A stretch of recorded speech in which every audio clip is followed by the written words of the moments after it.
Obrigado, Uriel, pelo convite. É interessante que Uriel não somente é o fundador do PNO, mas do PEO, Programa de Engorda dos Oradores. Vocês precisam ver o lanchinho que tinha lá dentro preparado para nós. Obrigado pelo convite, pelo privilégio de estar aqui pregando falando aqui, palestrando nesse templo pela primeira vez. Eu tinha já falado aqui no templo anterior, mas nesse templo é a primeira vez. Sou grato por isso. Para onde vai a educação? E poderíamos adicionar com as atuais teorias de ensino e aprendizagem. Primeiramente, nós temos que discernir que toda educação ela se respalda numa teoria de aprendizagem.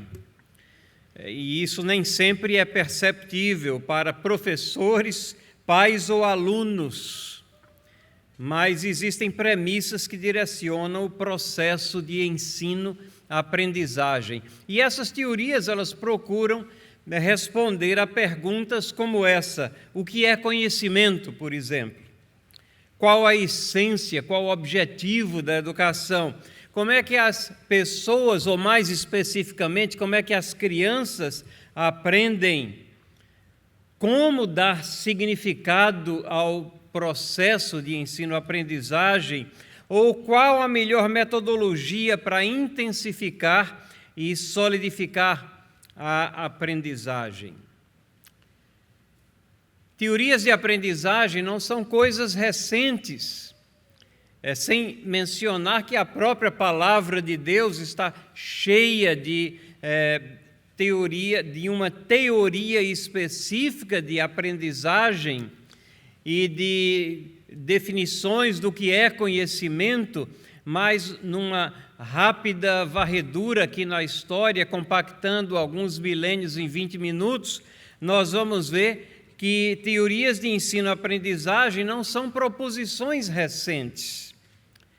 Desde a chamada Escola de Atenas, e essa escola não era uma escola de tijolos e cimento, mas não era um prédio, mas é uma forma de pensamento que marcou ali aqueles filósofos e aqueles teóricos do ensino que viveram em Atenas, ou sob a influência deles entre os séculos VI e V antes de Cristo, no trabalho e nos escritos de Sócrates, Platão, Aristóteles, ainda que alguns desses nós tenhamos conhecimento apenas pelo que os seguiram escreveram. Mas naquela escola, naquele modo de pensar, havia um empenho muito grande pela busca da verdade como sendo um dos propósitos da educação. E eles travavam uma luta muito grande contra os chamados sofistas, e daí vem a palavra sofisma, que é tentar fazer alguma coisa parecer que é algo, mas que na realidade não é. Os sofistas se preocupavam tão somente em teorias da argumentação. E quanto mais absurda fosse a premissa ou o tema que eles queriam provar, se eles conseguissem provar, eles se sentiam gratificados porque eles estavam trabalhando apenas técnicas de argumentação. A escola de Atenas ela buscava a verdade e se contrapunha ali àqueles sofistas. E quando a gente vai à história antiga, nós esbarramos também em Confúcio, e alguém pode perguntar o que é que Jerusalém tem com Atenas, mas aqui no caso, o que é que Confúcio tem com o Ocidente? Na realidade, quando nós vemos a influência que o mundo oriental está tendo cada vez mais presente na nossa civilização, é bom que nós nos preocupemos também e olhemos o que é que ele ensinava, o que é que ele propalava. Ele se intitulava primordialmente um professor. A influência dele foi enorme, não somente no passado, mas nos nossos dias, com essa amplitude da influência oriental em escala mundial. Nós temos que estudá-lo também. Mas como cristãos, a nossa análise é sempre no sentido de explorar possíveis convergências baseados na premissa de que toda verdade é verdade de Deus. Deus, por sua graça comum, possibilita que verdades aflorem aqui e ali nos pensamentos, nos teóricos, e cabe a nós fazer a triagem. Porque temos também, e isso é muito importante, talvez até mais importante, de identificar as divergências, de não cair fazendo apenas uma aceitação acrítica, sem crítica do pensamento de pessoas que vêm pontificar como é que as pessoas aprendem ou qual o propósito da educação ou a resposta àquelas perguntas que eu coloquei no início. Por exemplo, nessas teorias antigas, nós cristãos podemos apreciar e até abrigar esse apreço pela verdade. Essa busca é nossa também. A teleologia daqueles pensamentos, não confundir com teologia, mas a teleologia que diz respeito ao propósito. Eles tinham muito claro o propósito da educação nessa busca pela verdade. Mas quando vemos as divergências, nós vamos notar também que elas tratam a educação num plano meramente horizontal, sem a dimensão do divino. Mas para o cristão, a realidade não está só nesse mundo aqui que nós vemos e conseguimos tocar, visualizar, mas principalmente procedente do Deus soberano. Confúcio, nós também olhamos e notamos a ausência de Deus nas suas proposições. Confúcio ensinava, e isso é uma citação que os seus discípulos colocaram como sendo dele, os valores morais mais importantes que as pessoas podem atingir dependem, em última análise, de seus próprios esforços. Então, é uma visão bastante humanista, horizontalidade. A percepção do transcendente, do divino, está ausente. Agostinho, pulando séculos aqui, por outro lado, sendo um crente firme na palavra de Deus, ele demonstra intenso interesse na educação. Escreveu 2 tratados de doutrina cristiana e de magistro. Ele tinha verdadeira aderência à palavra de Deus e ele considerava a educação escolar cristã como parte do ministério pastoral.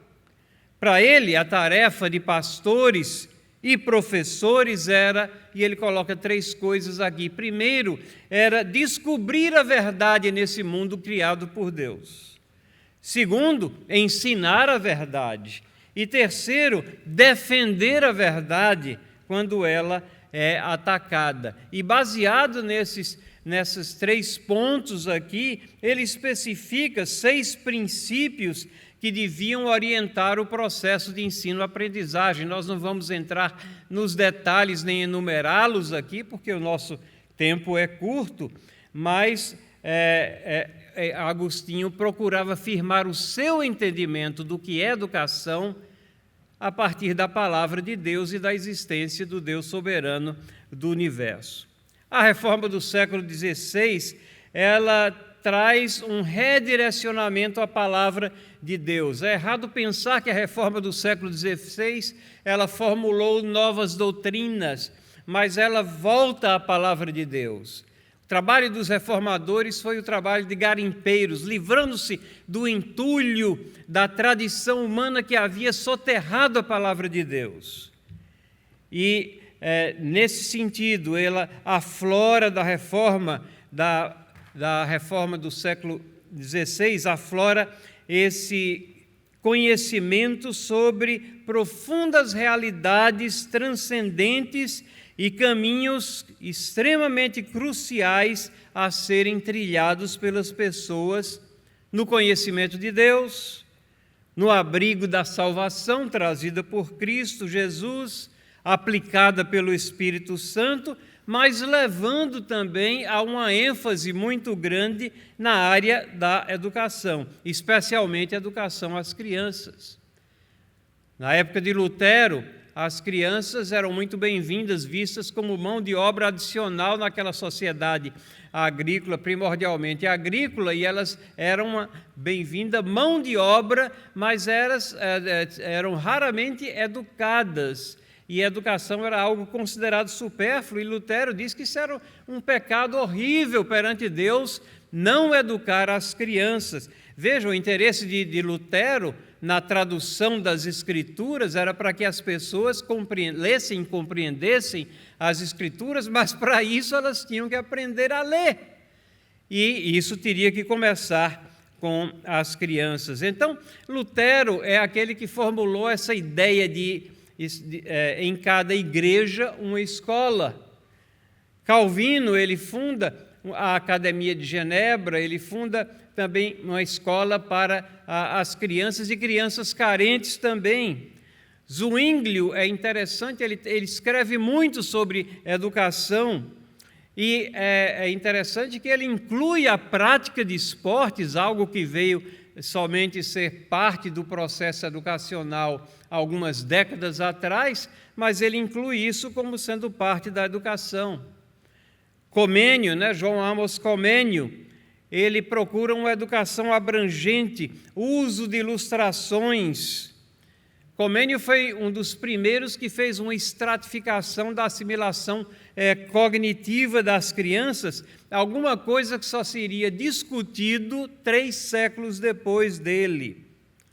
Ainda que nós encontremos em Comênio uma boa metodologia, ele ainda trabalha numa fraca base teológica, mas ele não deixa de ser influenciado pela Reforma e foi um grande inovador na área da educação.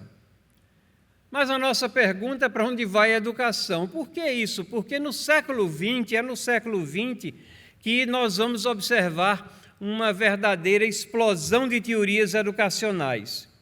E, infelizmente, a maioria delas parte da premissa errada da neutralidade da natureza humana.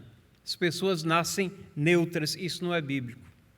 E se você começa com a premissa errada, você não pode chegar a conclusões adequadas. É nesse século XX que, ainda que nos esforcemos para discernir alguns pontos de convergência, é que nós vamos verificar um grande descolamento de conceitos bíblicos e conceitos que são preciosos, dos quais os cristãos não podem abrir mão, sem comprometer a saúde moral e espiritual e intelectual dos seus filhos. Algumas dessas teorias, elas batem de frente, elas chocam-se com conceitos da palavra de Deus.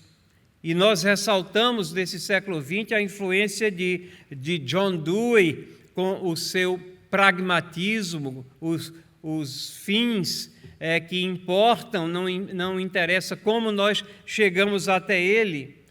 Lev Vygotsky, com vários neologismos em sua teoria, mas bastante interessante as teorias dele, nível desenvolvimental, aproximal e zona de desenvolvimental proximal, representando o nível atual, o nível que a criança vai chegar, e falando do papel do professor como sendo aquele que vai possibilitar a criança chegar de um nível para outro. Essa é uma visão um pouco diferente aqui no século XX, porque o papel do professor ele foi relegado à função de mero facilitador.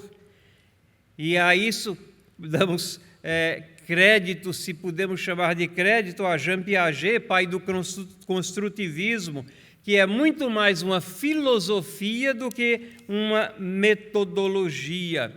Nomes como Maria Montessori, que falou bastante, escreveu e praticou o tratamento individual das crianças, a ideia de aprender fazendo, manuseando objetos, mas a Maria Montessori também creditava o progresso intelectual a uma força espiritual interior.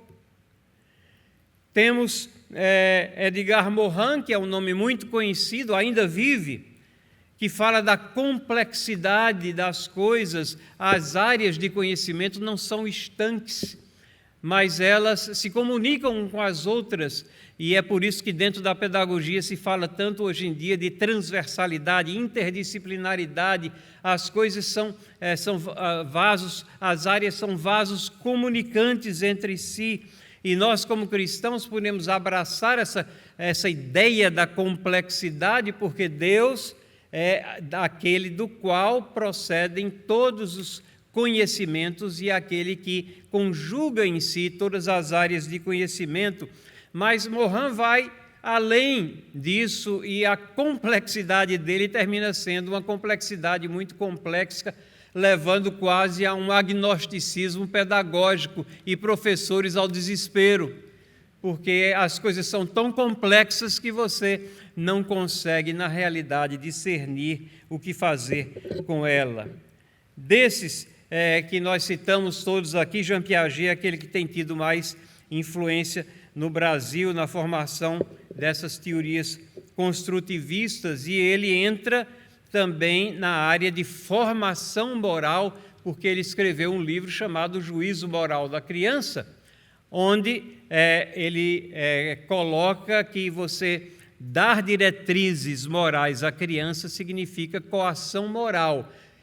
E ele extrapola, então, a parte pedagógica, onde ele dizia que dar direcionamento pedagógico às crianças significa uma coação intelectual a elas. Mas o século XX também é aquele que tem influências mais disruptivas na esfera educacional, como, por exemplo, Paulo Freire, nos seus diversos livros aqui, Educação como Prática da Liberdade, Pedagogia do Oprimido, e assim vai até a Pedagogia da Tolerância, que foi um livro publicado depois que ele faleceu. Ele enaltece o propósito da educação como sendo um instrumento de crítica social e não esconde as raízes marxistas de sua filosofia. Paulo Freire escreveu: antes mesmo de ler Marx, já fazia minhas suas palavras, já fundava a minha radicalidade na defesa dos legítimos interesses humanos. Prefiro ser criticado como idealista e sonhador inveterado por continuar sem relutar a apostar no ser humano. Não existe menção aqui de um Deus soberano, de onde fluem todas as coisas. E Paulo Freire é conhecido mundialmente no Brasil, ele é o patrono da educação por uma lei de 2012, a Lei 12.612. Mas sintomático também do terrível estado da nossa educação é o endeusamento de figuras como Rubem Alves, com suas tiradas, diga-se, bem escritas, ele é bem competente na escrita, mas vazias de sentido real e destruidoras da fé verdadeira. Para Rubem Alves, e cito ele, religião é a camisa de força. Ele diz: Deus criou a religião, os pássaros, e a religião criou as jaulas. A vida não pode ser economizada para amanhã, acontece sempre no presente. E suas ideias teologicamente são igualmente destrutivas. Nesse cenário, já caminhando aqui para o nosso final, de descolamento de teorias educacionais das mais elementares verdades e realidades da vida, no mundo criado por Deus, onde no máximo a figura de Cristo, que é o ápice de relevância na história da humanidade, passa a ser uma nota de rodapé nos tratados de história. E os seus seguidores, nós os cristãos, corpos e mentes estranhas na sociedade permissiva, adiciono mais uma pergunta: será que há esperança? Afinal de contas, a pergunta é: para onde vai a educação? Eu creio que sim. Na educação escolar cristã, quando adequadamente praticada, quando apresenta todas as áreas do conhecimento como procedentes e relacionadas com o Deus soberano do universo. Aí nós temos lampejos de esperança.